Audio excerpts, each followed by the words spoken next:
Then what happens? You tell him he is required to seek knowledge, but he says, I'm too busy and I cannot seek knowledge. Yeah? Yes. So what should I approach him with? How should I approach him? First of all, kindness. I need to be kind with him. Secondly, I need to get into his heart and let him understand the importance of seeking knowledge. If he understands the importance of seeking knowledge, he will then be motivated to start seeking knowledge. So how can I let him understand that seeking knowledge is important? Here is one way. I can tell him of the value, the virtues of seeking knowledge really quick because he may be in a rush. So let me tell him, for example, if you seek knowledge, the Prophet Muhammad told us, sallallahu alaihi wasallam, if you seek knowledge, the ants that are crawling on the floor, they ask Allah to forgive you. They seek forgiveness from Allah for you. They make dua for you. The ants and the whales in the sea, they ask Allah to forgive that person who seeks knowledge. Not only that, the angels, the billions of angels in the skies, they ask Allah to have mercy on you for picking up a book and understanding Islam. And the angels also spread their wings over your head, and you don't see this. They spread their wings and protect you when you seek knowledge. This is knowledge given to us by Prophet Muhammad sallallahu alaihi wasallam. If you explain this to the new Muslim who came to Islam and is saying, I have no time to seek knowledge, then believe me, if he thinks about this and you spoke from your heart to him, from your heart to his heart, then he will think twice about seeking knowledge and he may get motivated. After that, you should guide him. After you explain the importance and virtues of seeking knowledge, guide him to Islamic centers. Guide him to a teacher. Let him meet a teacher. Don't tell him, I have a teacher for you, here is his number. That is wrong. Bring the teacher to him and let him meet him. That way he can build a connection. He may not, the new Muslim, may not be able to build a connection with you. But when you bring a da'i or somebody, a teacher who is qualified, he may be able to build that connection with him and seek knowledge through him. So this way you solve the problem. Hope that answers the question. Yes. Alaykum salam. Regarding da'wah, our family, like say parents, brothers, in an action to make them da'wah, I mean to encourage them about Islam. Normally they are requesting for us as a Muslim, which is not following the Islamic way. Like we asked for the birthday party. Parents, yeah, I want you to sponsor my birthday. I mean, how can I do a da'wah in myself as a Muslim that through my actions, this invitation or this request, I can set aside or I can do some other way around that I don't want to hurt them, but in the same way it will make a da'wah to them. Very good. That's a good question. My parents or my family members are far away from Islam. They celebrate birthdays and they party and they do un-Islamic things. And I am the Muslim amongst them and their eyes are on me. So how can I invite them to Islam without hurting their feelings? One thing that is very important with the parents and with the family members is that we don't lecture them. Many people look at me and they see me as a lecturer with the people. And they imagine that when I go home and sit with my family, I continue to give lectures. That is not the reality. We shouldn't be lecturers with our families. We should be guiders. We guide them to the truth. We show them with our actions. Now, a very important point is that our family members, believe it or not, they have their eyes on us. They know us before Islam and they know us after Islam. So they are doing comparisons and studies within themselves because they want to study you and test you and know that if you are the actual person they should take as a role model. Many of them are good. In fact, many of our family members are better than us in manners, but they are un-Islamic in many things.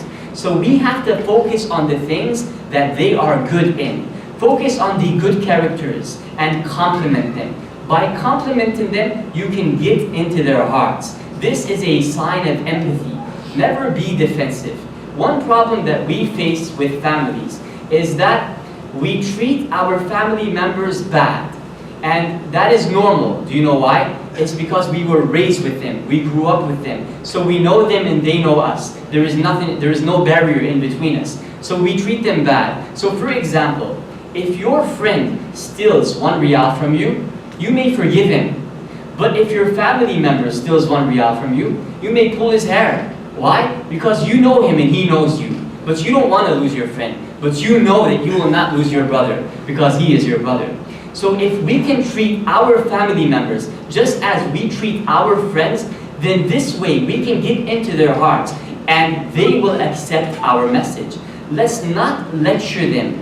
Let's be empathetic with them. Let's not be defensive and call them names. Let's buy them gifts and smile to them a lot. If we see them celebrating birthdays or partying, let's not tell them, no, this is wrong at this spot. Let them enjoy that party. Then later on, one-on-one, in private, don't attack, but attract. When you sit with them, talk to them in a smooth way. Let them know this is wrong. Let them know why it's wrong. This is it. When we tell them it's wrong, that's not enough, because that doesn't logically convince them. But when we tell them why it's wrong and what is the alternative, then this is the solution.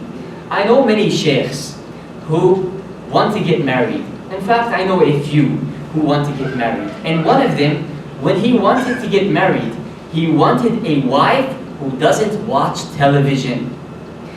So every time he would get engaged to a woman, he would tell her, I don't want a TV in my house. So one day I was sitting with him and I said, what's wrong? What is the issue? He said, there are no good women. All of them want to watch TV. I said, okay, so then what do you tell them? I say, I don't want TV in my house. That's it. My sheikh told me no TV, so I'm saying no TV in my house. I said, okay. Tell the woman, no TV in my house, but give her an alternative. If this is haram, then this is halal. If I'm going to say no to this, then I'm going to say yes to this. So you can tell her, dear future wife, I don't plan to have a television in my house. The reason being is because it is haram. But I do promise you that we will travel to Abha once a month and watch the monkeys climb monkey mountains. So if you give an alternative, then this will let her feel ease, you know? She will feel, okay, I can live with this person. So likewise, with your family members, your siblings, your parents, if you give them alternatives, you say, no birthday parties, but hey, we have Eid, we celebrate for Eid, and there is a reward for that. So then they feel that they can live with you, and they can communicate with you, and this is a solution, a good way to get into their hearts. Hope that answers the question. What's that? Yes? Regarding about my mother, she doesn't want to hear about Islam. What is the best approach? Your mother is a non-Muslim, Yes, and she's a very experienced woman, yes, over 60 years old, of course. and she is tied with her religion. Yes? Yes. I'm just assuming, based upon what I see. Okay. Yeah, so she has a strong religion, and she's not easy. She knows a lot about Islam, yeah? Yes. You want to invite her to Islam, and she listens to you, but she doesn't accept. Am I right or wrong? No, even he doesn't want to listen. She doesn't even want to listen. Oh, this is a tough one. See, I'm going through the same situation. My mother was a Christian, and on and off she's a Muslim. She gets convinced, she does shahada, but a few days later I don't see her performing salah. She's over 60 years old. She was a strong Christian. She had strong faith in Jesus. Her sisters were inviting her to Christianity, and I'm assuming they warned her against Islam. And she's American. So I'm going to relate this to that.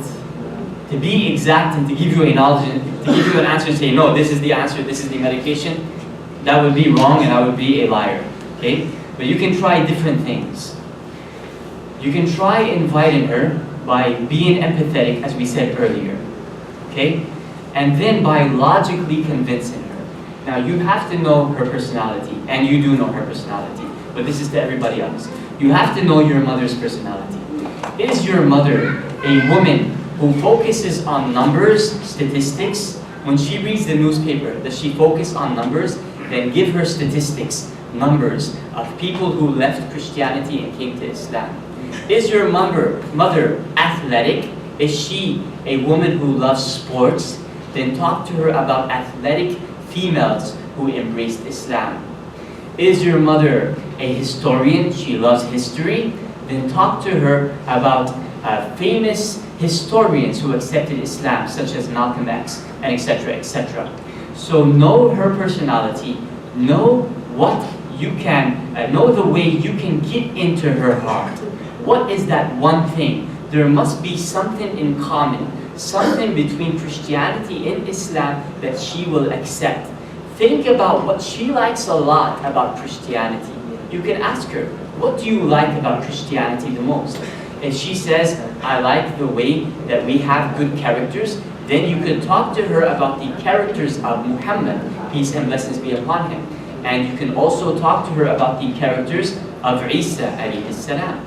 Let her know that we respect Isa, Jesus. You're saying that your mother is pushy, not pushy, but she doesn't want to listen. When you talk to her about Islam, she turns away with aversion. Now you have to know that Noah, went through the same situation with the people around him, including his own son, and he was a prophet. He called the people to Islam, but what did they do?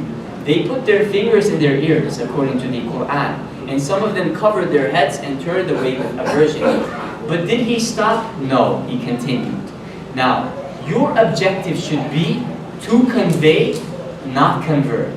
But you want to convert because she is an older woman and you want to take this advantage before she leaves this dunya. So, focus on conveying with a good approach, good manners, use wisdom. Remember, she is your mother, she is the one who took care of you. She knows you and she can teach you. So make sure that when you approach her, you are not the teacher. You are just a person who wants to share goodness with her. Try that approach. Talk about the good things about Islam. Let her know that the Islam she sees on television is not the real Islam. By doing this, then you may open up a gate, and step by step you may be able to get more into her heart so that she can accept Islam. If she does agree, immediately get her to take Shahada. Do not wait. If she agrees to everything, so you keep asking her, Mother, do you agree to what I'm saying? She says yes. Later on she should agree, inshallah. If she says yes, then tell her, then you are now qualified to accept Islam. Repeat after me. Ashhadu an la ilaha illallah. Let her know in Tagalog what this means before she says it, so that she can say it from her heart. I hope that answers the question, and I ask Allah Azza wa Jalla to guide your mother to the truth. Alright?